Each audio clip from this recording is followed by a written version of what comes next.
பாண்டி தப்பு செஞ்சதுக்காக அவங்க சோழன் கிட்ட லைட்டா மன்னிப்பு கேட்குற மாதிரி அவங்க கூட வந்து வேலைலாம் செய்யலாம்னு சொல்லிட்டு பக்கத்துலேயே நின்றுக்கிட்டு இருக்காங்க. ஆனால் சோழனும் நடந்தது எல்லாத்தையுமே குத்தி காட்டி பாண்டியை திட்டிக்கிட்டு இருக்க அங்கே வந்த சேரனும் தப்புக்காக மன்னிப்பு கேட்டுக்கிட்டு இருக்காங்க. ஆனால் அப்போ பார்த்து கரெக்டாக சந்தா அவங்களுக்கு கால் பண்ண, அப்போ அந்த காலை ஸ்பீக்கரில் போட்டு கேட்டால் சந்தா ரொம்பவே அழுதுகிட்டு இருக்காங்க. அது மட்டும் இல்லாமல் அவங்களுக்கு கல்யாண ஏற்பாடு செஞ்சுருக்கிறதாகவும் அவங்களோட மாமாவுக்கு சின்ன ஆக்சிடென்ட் நடந்ததுனால இப்போதைக்கு கல்யாணம் தள்ளி போயிருக்கதாகவும் இதுக்கப்புறமா தன்னை ஊருக்கு போகவே கூடாதுன்னு சொல்லிட்டு அடைச்சி வச்சிருக்கிறதாகவும் சொல்லி ரொம்பவே கஷ்டப்பட, இதை கேட்டுட்டு சேரனும் கஷ்டப்பட்டுக்கிட்டு இருக்காங்க. அப்போ அவங்கள யாரோ கூப்பிட்றாங்கன்னு சொல்லிட்டு அங்கேருந்து கிளம்பி போகிறாங்க.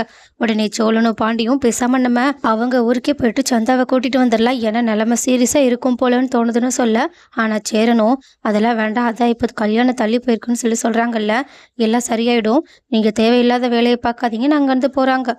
உடனே சோழனும் என்னடா அண்ணன் இப்படி சொல்லிட்டு போகுதுன்னு நிலா கிட்ட எல்லா விஷயத்தையும் சொல்லிட்டு, கண்டிப்பா நிலைமை ரொம்பவே சீரியஸா தான் இருக்கு, அதனால நானும் பாண்டியை போயிட்டு சந்தாவை கூட்டிட்டு வந்துடுறேன்னு சொல்ல, ஆனா பல்லவனும் நானும் வர நடம் பிடிக்கிறாங்க. ஆனா அவங்களோட படிப்பை காரணமா வச்சு அவங்கள அப்படியே அங்கேயே இருக்க வச்சிடுறாங்க. அதுக்கு நிலாவும் நீங்க 2 பேரும் மட்டும் போனா கரெக்டா இருக்காது, உங்க கூட ஒரு அறிவாளியான ஆளும் வர வேணும்னு சொல்ல, உடனே சோழனும் யார் அதுன்னு யோசிக்க ஆரம்பிக்க நிலாவுக்கும் கோவம் வந்துடுது. ஸோ அதுல இருந்து நீயும் வரலாமான்னு சொல்லிடுறாங்க சோழன். ஆனா நம்ம 3 பேர் எதுக்காக போகணும், பேசாம பாண்டி நீ இங்கேயே இருந்துறியான்னு கேட்குறாங்க. ஆனால் பாண்டி நானும் வருவேன்னு சொல்கிறாங்க. ஆனால் சொல்லணும் அதெல்லாம் வேண்டாம், நானும் நிலாவும் மட்டும் போயிட்டு வந்துடுறோன்னு பேச, ஆனால் நிலாவும் சம்மந்தப்பட்ட ஆள் சேர அண்ணன் தான், சேர அண்ணன் வராமல் நம்ம எப்படி போக முடியும், நான் அண்ணன்கிட்ட பேசிக்கிறேன், நம்ம போகலான்னு சொல்ல, அப்போ நம்ம 4 பேருமே போகிறோமான்னு கேட்குறாங்க. பல்லவனும் அப்போ எல்லாரும் போகிறீங்க, என்னை மட்டும் விட்டுட்டு போகிறீங்கன்னு கேட்க, உடனே சோழனும் சரி உனக்காக பாண்டி இங்கேயே துணையாக இருப்பான், பாண்டி நீ இங்கேயே பார்த்துக்கோ, நாங்கள் பேக்கப்புக்கு ஏதாவது உதவி தேவைப்பட்டுச்சுன்னா உனக்கு கால் பண்ணி கூப்பிடுவோம், அப்போ நீ மாசா வந்து இறங்குன்னு சொல்லிட்டு அவங்களோட மனசை எப்படியோ மாற்றிடுறாங்க. அதுக்கப்புறமா பாண்டியும் கராஜுக்கு போய் வேலை செஞ்சுக்கிட்டு இருக்கும்போது அங்கே வந்த வானதியும் விஷயத்தை கேட்டு தெரிஞ்சுக்கிட்டு, ஆமாம் சேரண்ணனும் நிலாவோ வீட்டை விட்டு போயிட்டாங்கன்னா அடுத்து நீங்கள் வேலையெல்லாம் எப்படி செய்வீங்க, சரி விடு என்னோட கடமை என் அழைக்குது, நான் வந்து உங்களை பார்த்துக்கிறேன்னு சொல்லிட்டு பாண்டி வேண்டாம் வேண்டான்னு சொன்னாலும் கண்டிப்பாக நான் உங்களை பார்த்துக்கிறதுக்காக வந்தே தீர்வேன்னு சின்ன குழந்தை மாதிரி அடம் பிடிச்சிக்கிட்டு வீட்டுக்கு வரேன்னு சொல்லிக்கிட்டு இருக்காங்க. இதை பார்த்துட்டு பாண்டி அவங்க ஊருக்கு போகிறது கூட எனக்கு பயமா இல்லை, நீ வர்றது தான் பயமா இருக்குன்னு சொல்லிட்டு கிண்டல் பண்ணிக்கிட்டு இருக்காங்க.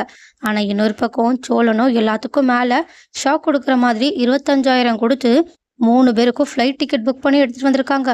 அதுவும் நிலாவுக்கு ட்ரெயினில் போக கம்ஃபர்டபுளாக இருக்காதுன்றதுக்காகவே எடுத்துகிட்டு வந்திருக்காங்க. இதை கேட்டுட்டு சேரன் என்னதான் ஃபஸ்ட்டு ஃப்ளைட் டிக்கெட்டில் அதிகம்னு சொல்லி சொன்னாலும் அடுத்தடுத்து பேச பேச அவங்களும் சமாதானம் ஆயிடுறாங்க.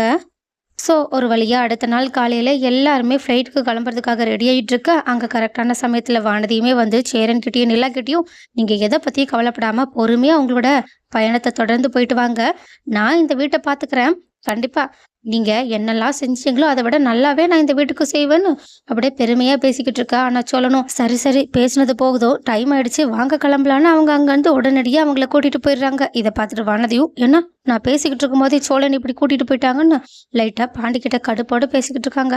பாண்டியும் எம்மா நீ வீட்டுக்கு போமா, எந்த வேலையும் நீ பண்ண வேண்டாம், நாங்கள் சும்மா கடையில் வாங்கி சாப்பிட்டுப்போம், என்ன 2-3 பேர் தானே இருக்கோம், ஒரு பிரச்சனையும் கிடையாது, நீ முதல்ல போ, உனக்கு கஷ்டமாக இருக்கும், காலேஜுக்கெலாம் எப்போ போவேன்னு கேட்க, உடனே அவங்களும் எனக்கு சிக் லீவு அதனால நான் 5 நாள் காலேஜுக்கு லீவ் போட்டுட்டேன், ஏன் அது இன்னுமே டெவலப் ஆக கூட வாய்ப்பு இருக்குது, அவங்க வர்ற வரைக்கும் நான் இங்கே இருந்து உங்களுக்கு என்னெல்லாம் செய்யணுமோ அது எல்லாத்தையுமே செஞ்சு கொடுக்க போகிறேன், ஆனால் நைட்டு மட்டும் நான் எங்களோட வீட்டுக்கு போயிடுவேன், அவ்வளோதான் சிம்பிள் அப்படின்னு கூலாக பேசிட்டு உள்ளே போகிறாங்க.